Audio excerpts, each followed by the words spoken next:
ও বেরাদার, আমরা বলি কবরে কেউ দেখতে পাবে না, কবরে আপনাকে সবাই দেখতে পাবে। আপনি জাহান্নামের মধ্যে থাকবে, আমি দেখতে পাবো, আপনি দেখতে পাবেন, আরো অন্যান্য কেউ দেখতে পাবে। আর তারা একে অপরকে ডাক দিয়ে বলবে, দেখ রে দেখ, ওই আব্দুর রহমান জাহান্নামের মধ্যে আছে, ওই আব্দুল সাত্তার জাহান্নামের মধ্যে আছে, ওই করিম জাহান্নামের মধ্যে আছে। এটা সবাই দেখতে পাবে। আমরা যদি বলি দেখতে পাবে না, এটার মতো ভুল আর কিছু হইতে পারে না।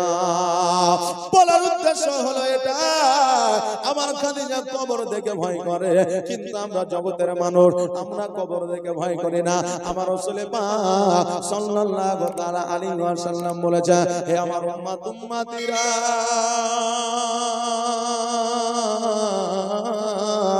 তোমরা যদি প্রতিনিয়ত প্রতিদিন 70 বার করে মরণকে স্মরণ করো, আমার আল্লাহ কিয়ামতের দিন তোমাকে শহীদের দরওয়াজা দান করবে। সুবহানাল্লাহ। আমার নবীজি এই কথা বললে, আমরা তো যদি মনে করি মরতে হবে, মরবই তো, মরণকে স্মরণ যদি এইভাবে করি, তাহলে আমাদের নসিবে কিন্তু শহীদের দরওয়াজা মিলবে না। মওতকে এমন করে স্মরণ করেন, আপনার সম্মুখে মওত চলে আসলে আপনি যেমন ভয় তত্তর করে কাঁপতে লাগবেন, আপনার শরীরে ঘাম ঝরতে লাগবে, আপনার মনটা স্থির থাকবে না। ওই রকম ভাবে মরণকে স্মরণ করেন, তবে কিয়ামতে শহীদের দরওয়াজা লাভ করবে। মরতে হবে একদিন, তোমায় ভুলে যেও না, মরতে হবে একদিন, তোমায় ভুলে যেও না। হবে মাটির বিছানা গো তোমার আসল ঠিকানা, এ বাড়ি গাড়ি টাকা করে কিছুই রবে না। হবে মাটির বিছানা গো তোমার আসল ঠিকানা।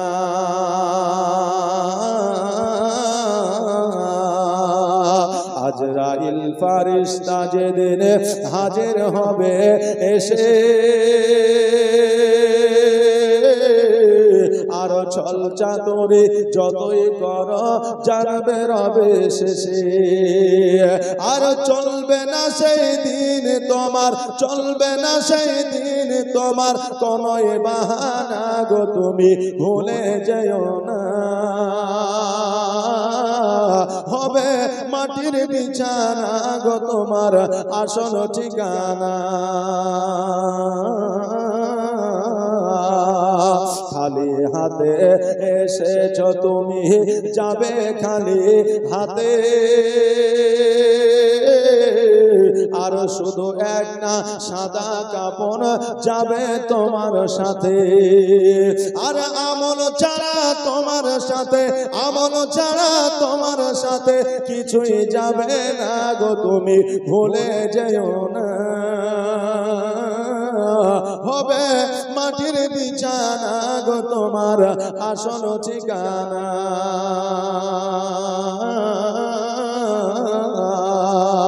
কাঁদবে পিতা, কাঁদবে মাতা, কাঁদবে রে ভাই বোন, আর এসে পাশে বসে কাঁদবে আত্মীয় স্বজন। কাঁদবে পিতা, কাঁদবে মাতা, কাঁদবে রে ভাই বোন, আর এসে পাশে বসে কাঁদবে আত্মীয় স্বজন। আর করবে দোয়া খোদার কাছে, করবে দোয়া খোদার কাছে, মুমিন মুমিনা গো তুমি ভুলে যেও না। হবে মাটির বিছানা গো তোমার আসল ঠিকানা।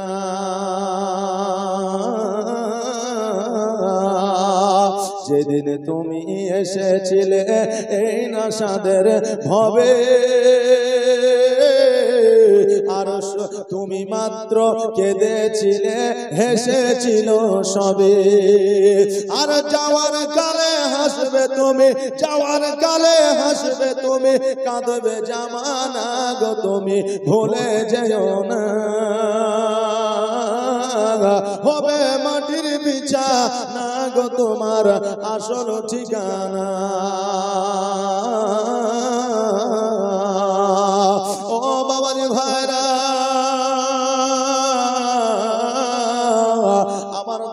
নবীজি বললেন খাদিজা আজকে তুমি কবরকে স্মরণ করে আজকে মুন্সিরাতকে স্মরণ করে তুমি জমিনের মধ্যে অটোমেটিক ওয়াক্কান হয়ে যা আমি নবীজি তোমাকে জান্নাতের সার্টিফিকেট দিয়েছি আমি নবীজি তোমাকে আজও জান্নাতের সার্টিফিকেট দিলাম কবর দেখে তোমার কোনো ভয় করার দরকার না খাদিজা বললেন হুজুর গো আজকে আপনি আমাকে জান্নাতের সার্টিফিকেট দিয়েছেন আমি জানি ওই কবরের কথা যখন আমার স্মরণে আসে ডান দিকের মাটি বাম দিকের মাটি যখন আমাকে চাপ দেবে আমার হাড় মাংসগুলো আটার মতো পিসাই করে দিবে নবী গো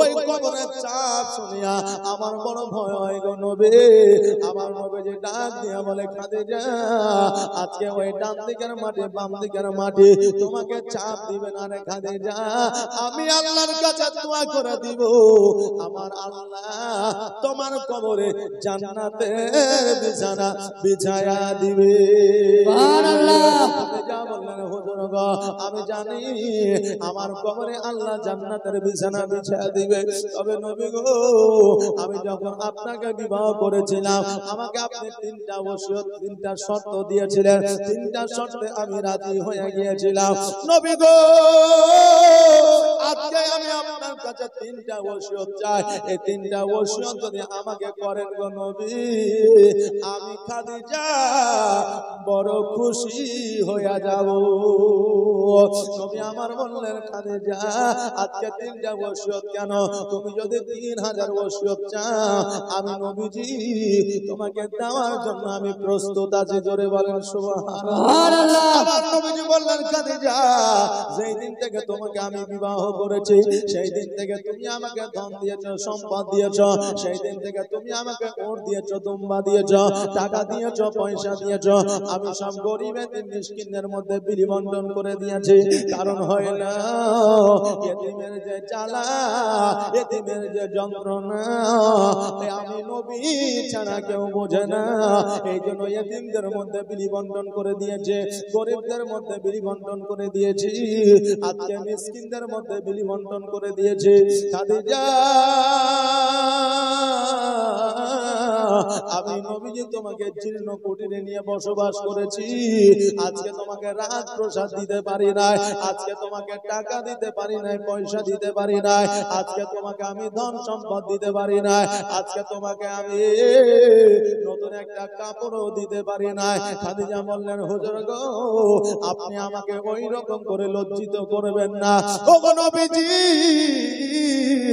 আমার আব্বা জানের দেওয়া আমার আব্বা খাওয়াইলিদের দেওয়া সেই সম্পত্তিতে যে অট্টালিকাতে আমি যত সুখ উপলব্ধি করেছি তার চাইতে 1000 গুণ বেশি সুখ আপনার ওই খেজুর গাছের ছাউনিতে আমি পেয়েছি সুবহানাল্লাহ ও নবীজি আজকে ওই রকম কথা বলে আমাকে লজ্জিত করবেন না আমার নবীজি বললেন খাদিজা আজকে বলো বলো আজকে তুমি তিনটা ওষুধ কি আমার কাছে নিবা ওরে মা তোমার কাছে যদি তোমার স্বামী খুশি হইয়া যায় তুমি মারা গেলে জান্নাতি স্বামী যদি খুশি থাকে তো স্ত্রী মারা গেলে জান্নাতি জোরে বলেন সুবহানাল্লাহ সুবহানাল্লাহ স্বামীকে আপনারা খুশি করে রাখবেন রে মা আমার খাদিজাতুল কুবরা রাদিয়াল্লাহু তাআলা আনহা বললেন ইয়া রাসূলুল্লাহ ইয়া হাবিবাল্লাহ নবী গো আমার তিনটা ওসিয়ত লাগবে বেশি লাগবে না আমার নবীজি বললেন কি ওসিয়ত বলো বলে হুজুর গো আমার প্রথম ওসিয়ত হলো আমি যখন ইন্তেকাল করব আমার গোসলটা আপনি নিজ হাতে বানায়া দিবে নবী আমার বললেন খাদিজা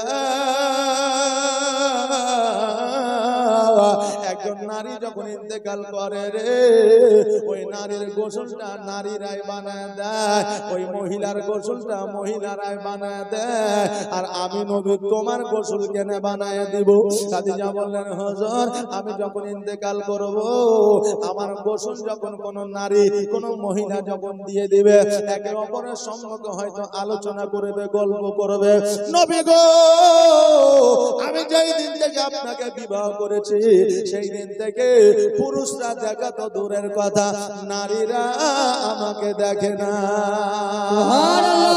নবীজি, তাই আপনি আমার শেষ গোসলটা বানায় দিবেন, কোন দুনিয়ার মানুষ যেন আমার শেষ গোসলটা না দেয়। তবে আমার বললেন, খাদিজা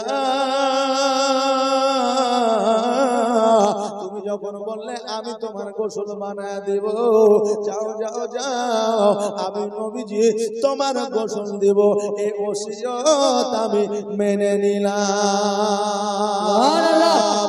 ও খাদিজা, বলো বলো তোমার দ্বিতীয় ওসিয়তটা কি? খাদিজা বললেন, হুজুর গো, আমি যখন ইন্তেকাল করব, আমি যখন মারা যাব, আমাকে দুনিয়ার কোন কাফন আমাকে দিবেন না, আমাকে নতুন কোন কাপড় দিয়ে জড়াবেন না, আপনার পুরনো জুব্বা মুবারক দিয়া আমার কাফন বানায়া দিবে। নবী আমার বললেন, খাদিজা আজকে তোমাকে শেষ সময়ে শেষ বিদায়ে দুনিয়ার একটা নতুন কাপড় দিয়ে তোমাকে শেষ বিদায় দিব, কিন্তু আজকে তুমি আমার পুরনো জুব্বা কেন নিবা বলো? আমার খাদিজাতুল কুবরা রাদিয়াল্লাহু তাআলা আনহা বলেন, ইয়া রাসূলুল্লাহ, ইয়া হাবিবাল্লাহ, নবী গো, আপনার সাহাবী দাহিয়া কালবি, ওই দাহিয়া কালবি একটা নয়, দুইটা নয়, পাঁচটা নয়, সাতটা নয়, 10টা নয়, 50টা নয়, 101টা নারীকে মরুভূমির মধ্যে পুঁতে দিয়ে আপনার শহীদ করে দিয়েছিল। ও নবীজি, ওই দাহিয়া কালবি যখন আপনার কাছে এসেছিল, আপনি মুখটাকে ফিরিয়ে নিয়েছিলেন, আল্লাহ তার গুনাহ মাফ করবে না বলেছিলেন। ও নবীজি, তারপরে যখন দাহিয়া কালবি এসেছিল, আপনার গায়ের চাদর মুবারক নয়, দাহিয়া কালবির গায়ে জড়ায়া দিয়েছিলেন। নবী গো, অন্যান্য সাহাবীরা বলেছিল আমাদের গায়ের চাদর আপনি দিতে পারতেন নবী, কিন্তু এত বড় একটা পাপিষ্ট মানুষকে আপনার গায়ের চাদরটা কেন দিয়েছেন? আপনি বলেছিলেন, শোনো রে, এই দাহিয়া কালবি এত পাপ করেছে, এত গুনাহ করেছে, আজকে আমার সাহাবীদের চাদর দিলে তার জন্য জাহান্নামের আগুন হারাম হইতো না।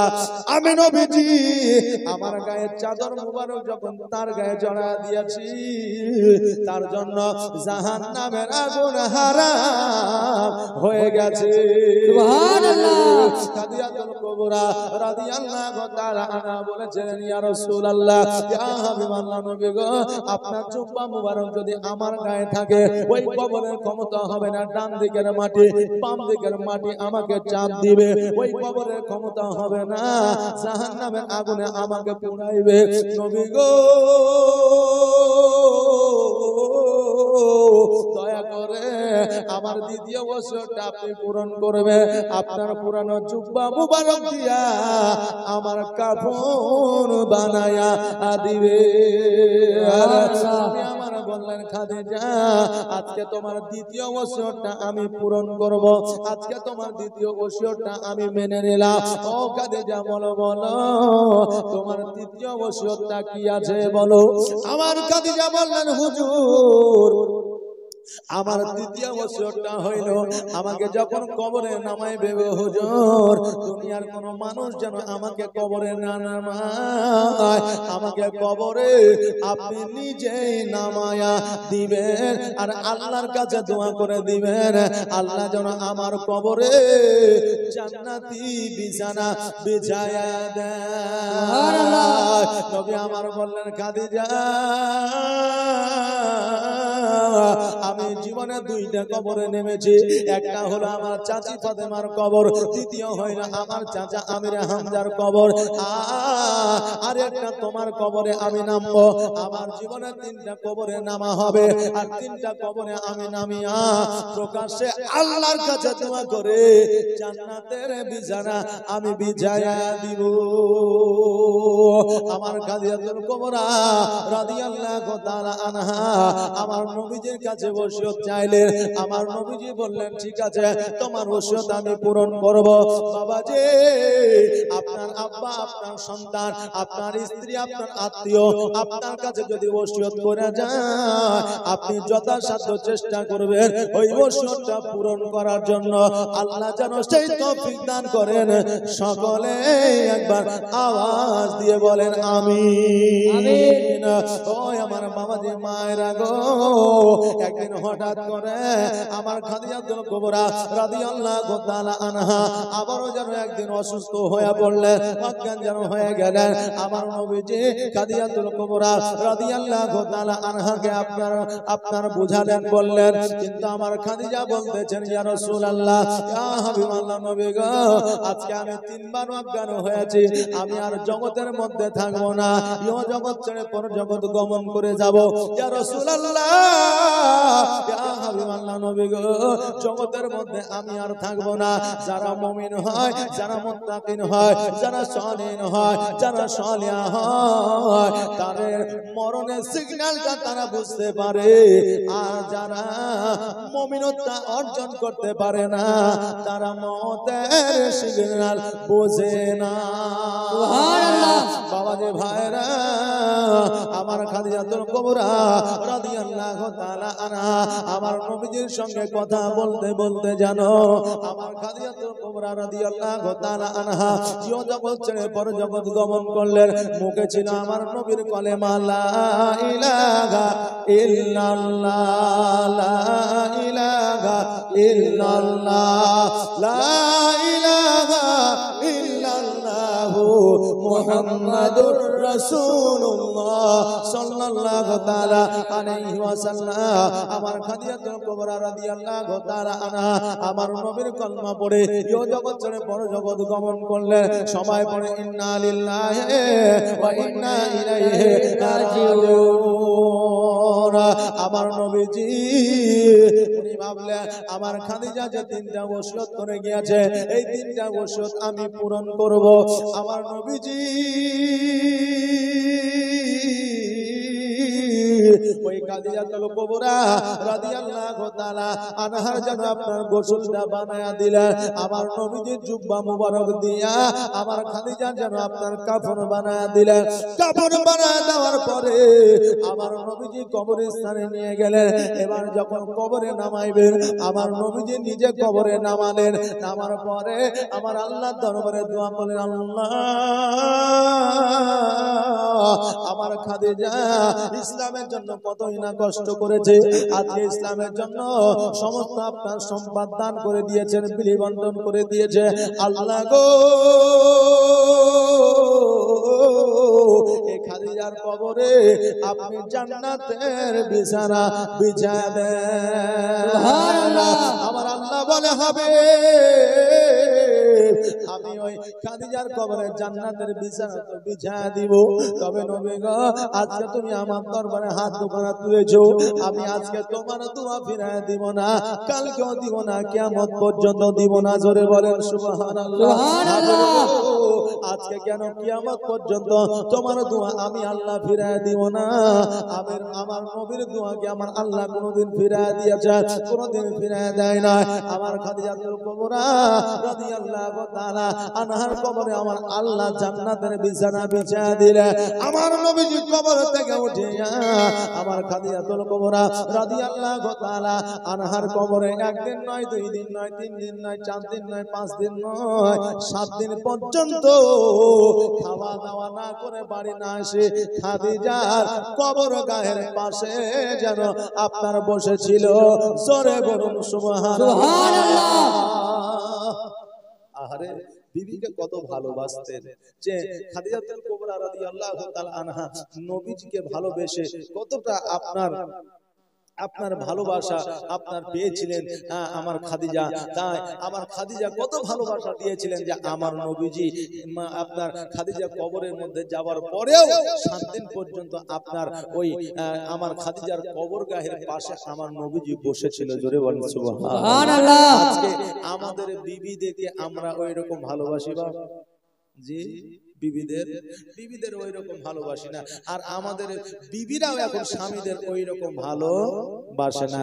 এখন শুধু মুখে আমরা বলি জানো মানে শোনো কলজা টিয়া পাখি, এগুলো আমরা বলি মুখে, কিন্তু অন্তরে না। কিন্তু আমাদের বাপজিরা আগে এসব কথা বলতো না, কিন্তু অন্তরে একটা মহব্বত তিনাদের ছিল না, ছিল না? আপনি হয়তো বলবেন যে হুজুর এখনই তো মহব্বত বেশি, বিয়ে করার পরে মোটরসাইকেলে 10 বছর ঘুরছে তারা, ভ্রমণ করছে তারা, তারপরে আপনার কত কিছু করছে, তাদের মধ্যে কত আলাপ আলোচনা, ফোনে সারাদিন বকবক করছে, তাহলে তাদের মধ্যে তো ভালোবাসা বেশি। না বাপজি, ভালোবাসা আগের মানুষের স্বামী স্ত্রীর মধ্যে ছিল, এখন কম। কারণ হইল যে আগে পরকীয়া কম ছিল, এখন পরকীয়া বেশি। আচ্ছা বলেন, ভালোবাসা যদি থাকে তো পরকীয়া হবে? হবে যে হবে না। তা এই জন্য এখন পরকীয়া বেশি, ভারতবর্ষে পরকীয়া প্রযোজ্য করে দিয়েছে। এই জন্য বোঝা যায় যে এখন শুধু মুখেই ভালোবাসা হয়, অন্তরে ভালোবাসা নাই। আর আগে অন্তরে ভালোবাসা ছিল, তাই পরকীয়া কম ছিল। এখন দেখে মনে হয় যে ভালোবাসে। একজনের স্ত্রী মারা গেছে, তো পরের দিন যায় তার কবরে হাওয়া করছে। এখন স্বামী আর স্ত্রী রাস্তা দিয়ে হেঁটে যাচ্ছে, একজন তো স্ত্রী বলছে দেখো কালকে ওর স্ত্রী মারা গেছে তো কবরে হাওয়া করছে। ওর স্বামী বলছে নিশ্চয়ই ভালো কাম করেছে, ভালো কাজ করেছে, না হলে আর স্ত্রী কবরে হাওয়া করবে। তো আর স্ত্রী বলছে যে চলো দেখি কি ভালো কাজ করেছে। এবার যাওয়ার পরে বলছে যে চাচা আপনি যে আপনার স্ত্রী কবরে হাওয়া করছেন, তা হাওয়া করে কোনো লাভ নাই। কেন? যে আপনি হাওয়া করছেন, এই হাওয়া কবরে পৌঁছাবে না। যদি ভালো কাজ করে যায় আপনার স্ত্রী, তো আল্লাহ কবরে হাওয়া পৌঁছে দিবে। জোরে বলে সুবহানাল্লাহ। সুবহানাল্লাহ। ভালো কাজ না করে তো কবরে হাওয়া পৌঁছাবে না। তা এক কাজ করেন, আপনি বাড়িতে যান আর হাওয়া করিয়েন না। এখন ওই চাচা বলছে যে তোমরা যে কাজে যাচ্ছ যাও, আমি হাওয়া করছি, আমাকে হাওয়া করতে দাও। এখন ওই লোকটা বলছে চাচা আপনার স্ত্রীকে এত ভালোবাসে? ও বলছে ভালোবাসা মানে? হ্যাঁ রে, ওই ভালোবাসা টালোবাসা বুঝি না। আমার স্ত্রী যখন মারা যায় তো আমাকে একটা ওসিয়ত করেছিল, কি যে আমি যখন মারা যাব তো তুমি তো বিবাহ করবে আমি জানি, তো কমসে কম আমার কবরটা যতদিন না শুকো ততদিন বিয়ে করিও না। তো আমি দেখছি এই যে বৃষ্টি চলছে আর এই যে শীতের দিনে কুয়াশা পড়ছে, তাতে এই কবর শুকাইতে তো অনেকদিন দেরি হয়ে যাবে। এই জন্য আমি কবরে হাওয়া করছি যাতে তাড়াতাড়ি শুকায় আর আমার বিয়েটাও যেন তাড়াতাড়ি হয়। কথা কি বুঝতে পারলেন? লোকে দেখছে যে ওর স্ত্রী কালকে মারা গেল, আজকে হাওয়া করছে, মানে খুব ভালোবাসতো, কিন্তু আসলে ও ভালোবাসা টালোবাসা কিছু না, ওর বিয়ে করার ধান্দা। কথা বুঝলেন কিনা? মানে লোকে দেখছে এক আর ওর অন্তরে গা হয়েছে আরেক। কারণ হইল যে এইরকম আমাদের বর্তমান পরিস্থিতি, যে আমরা মুখে বলছি ভালোবাসি ভালোবাসি, কিন্তু অন্তরে ভালোবাসা নাই।